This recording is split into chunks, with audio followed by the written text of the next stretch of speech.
Okay, this is our electricity and light review. We're just gonna jump in and get started. Your test should be on Thursday of next week, and if that changes, I will let you know. First question asks, if a circuit does not turn on, it is and that would be a open circuit. If a circuit does turn on, it is a closed circuit.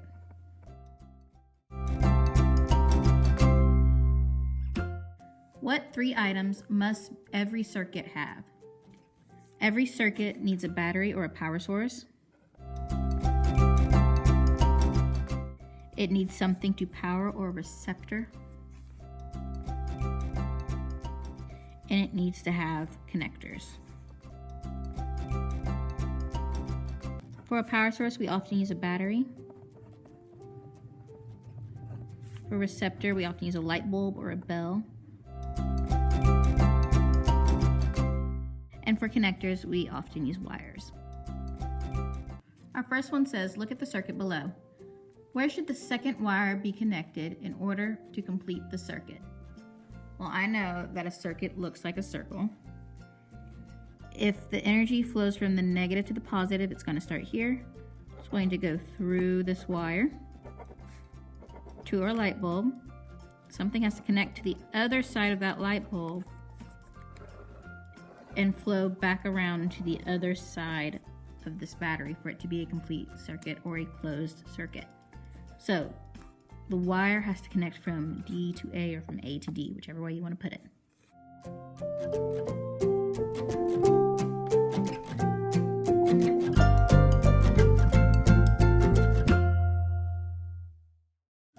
The switch is down, meaning the circuit is, well, I know if a switch is down, that means the light bulb will turn on.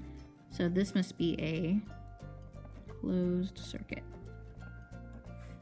Number 6, a penny in between 2 wires is an example of a, only thing it could be is either a conductor or an insulator. Since a penny is metal, I know that this must be a conductor. Rubber on the wires acts as if I'm touching a wire and there's electricity going through it, I don't want to be shocked. And I know that an insulator doesn't allow electricity through, so it must be an insulator. Light travels in blank lines. I know light doesn't curve, it doesn't go around in a loop-de-loop, so it has to be a straight line. Reflection means that light is going to bounce. And then refraction means that light is going to go through an object or bend.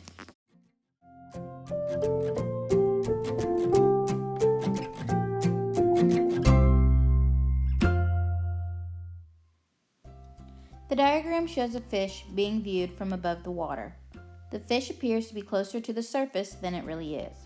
What causes the difference to appear? I know that the boy is looking in a straight line, and I know that light travels in a straight line. So I know that light is affecting how the boy sees the fish. If the fish is closer, that means that the light had to probably bend. And if the light is bending, that tells me that it's refraction. Also, the light would have had to go through the water for the boy to be able to see the fish. That again tells me that the answer should have something to do with refraction, and the only answer we have that has anything to do with refraction would be A. Light is being refracted. Number 12, lasers produce a beam of light that can be focused on a small area. A teacher uses 2 mirrors to shine a beam of light from a laser onto a box. Which diagram shows how teachers should position the 2 mirrors? Let's see. I know that when we did our light experiment in class, if you were at home, you didn't really have a way to do it. But in class, you had to shine a light using 3 mirrors onto the back of a Chromebook or onto the back of a book. So, it was all about the angles of our mirrors. So if our mirrors are tilted away from each other, I know that's not going to work. In A, these 2 mirrors aren't even tilted near each other, so they couldn't possibly see the book. So it can't be A. On B, we have one mirror tilted up and the other mirror tilted sort of downwards. Once again, they're not tilted towards each other, so it can't be B. I have another set of mirrors for C. One is tilted sort of down, the other one's tilted sort of up, but they are facing each other, or closer to facing each other, so that one might be it. And then I have D. The light is hitting the mirror here, and if the light goes in a straight line, it should bounce back off at the angle of the mirror. So it's not going anywhere near the other mirror. So I know it's C. It is C because the light is going to hit here.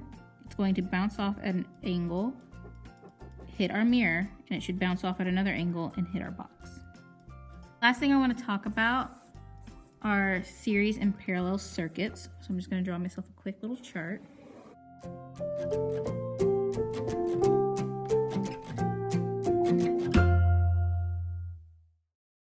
The first one is going to be a series circuit. You're going to need one battery,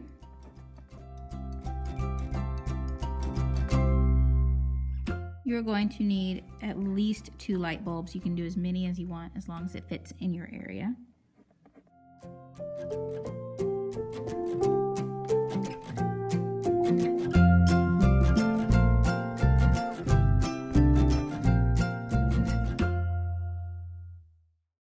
Last thing you need are going to be wires to connect all of these.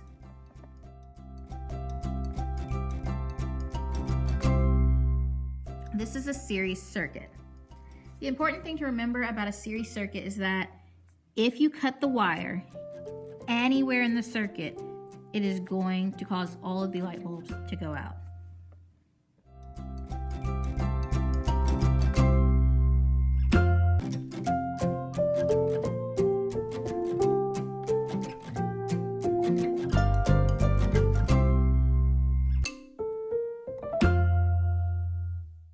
The last thing we're going to talk about is a parallel circuit. You might remember from math, parallel lines are lines that don't touch, no matter which way they're facing. For a circuit, I don't want to draw this. You're going to have your battery, and we'll start at the top this time. Positive side, negative side. You might have a light bulb right below it.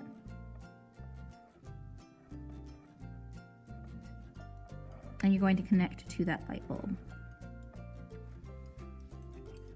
So first you have a basic simple circuit. What makes it a parallel circuit is when you have wires connecting to another light bulb. Let me make that come down lower.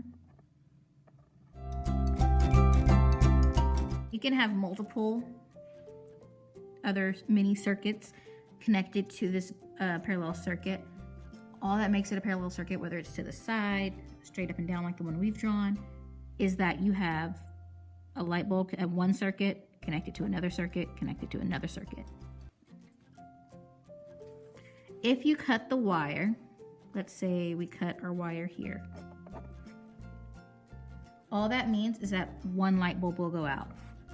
Just our second light bulb, because the wires are still connected and energy can still flow through this first set.